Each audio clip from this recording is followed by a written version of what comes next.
আসসালামু আলাইকুম everyone, welcome back to my channel. আজকে মাছের কাবাব তৈরি করে দেখাবো।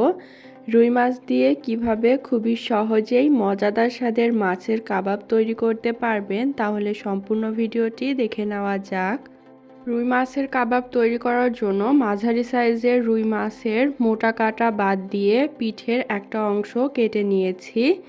আর মাছের গাদার অংশটা নিতে হবে, পেটির অংশটা নেওয়া যাবে না।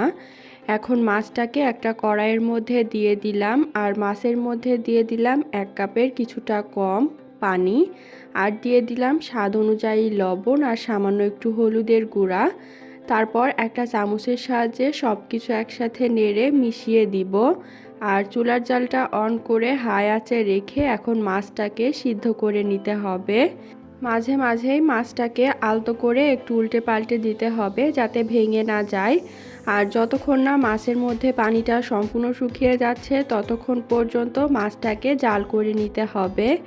এই যে মাছের মধ্যে পানিটা শুকিয়ে গেছে, এখন মাছটাকে উঠিয়ে ঠান্ডা করে কাঁটাটা বেছে নিব। তারপর একটা বড় বাটি নিয়ে নিলাম। বাটির মধ্যে প্রথমেই দিয়ে দিলাম 1/4 কাপের মতো পেঁয়াজ বেরেস্তা, 2-3টার মতো কাঁচামরিচ কুচি, ধনিয়া পাতা কুচি আর স্বাদ অনুযায়ী লবণ। এখন হাতের সাহায্যে সব কিছু একসাথে ডলে মেখে নিতে হবে। সব কিছু একসাথে মেখে নেওয়া হয়ে গেলে এখন এর মধ্যে আমি দিয়ে দিচ্ছি কাটা বেছে নেওয়া মাছ, সেই সাথে দিয়ে দিব একটা বড় সাইজের সিদ্ধ আলুটাকে ভালোভাবে ম্যাশ করে নিয়েছি। তারপর এর মধ্যে দিয়ে দিব আধা চা চামচ জিরা গুঁড়া, আধা চা চামচ ধনে গুঁড়া, আধা চা চামচ শুকনো মরিচের গুঁড়া, আধা চা চামচ গরম মশলার গুঁড়া। যেহেতু মাছটা সিদ্ধ করার সময় হলুদের গুঁড়া দিয়েছি, তাই এই পর্যায়ে আমি আর হলুদের গুঁড়া ব্যবহার করছি না। এখন সব কিছু একসাথে ভালোভাবে মিশিয়ে নেওয়া হয়ে গেলে এর মধ্যে আমি 2 টেবিল চামচ দিয়ে দিলাম আটা। বাইন্ডিংয়ের জন্য আটা, তার পরিবর্তে ব্রেড ক্রাম্ব দিতে পারবেন। তারপর সব কিছু একসাথে ভালোভাবে মিশিয়ে নিচ্ছি। এই তো কাবাব তৈরি করার জন্য মিশ্রণটা তৈরি হয়ে গেল। এখন হাতটাকে ভালোভাবে ধুয়ে নিয়েছি। এবার কাবাবের মিশ্রণ থেকে সামান্য একটু হাতে নিয়ে হাতের তালুর সাহায্যে প্রথমে চ্যাপটা করে তারপর চারিপাশটা সমান করে দিচ্ছি। এই যে একটা কাবাব তৈরি করে নিলাম, এইভাবে আমি বাকি কাবাবগুলো তৈরি করে নিব।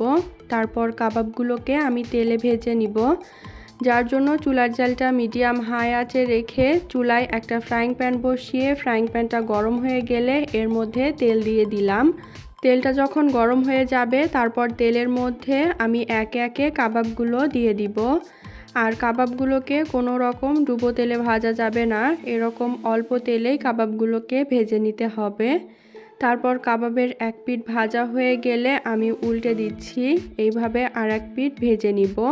কাবাবগুলো ভাজার সময় কোনো রকম চুলার জালটা কমিয়ে ভাজা যাবে না, সেক্ষেত্রে কাবাবগুলো খুলে যেতে পারে।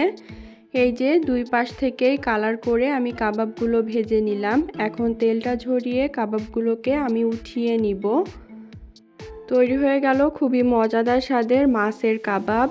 বাসায় মাংস না থাকলে খুবই সহজেই মাছ দিয়েই মজাদার স্বাদের এই মাছের কাবাবটা আপনারা তৈরি করে নিতে পারবেন। আর পোলাওয়ের সাথে অথবা বিরিয়ানির সাথে পরিবেশন করতে পারবেন।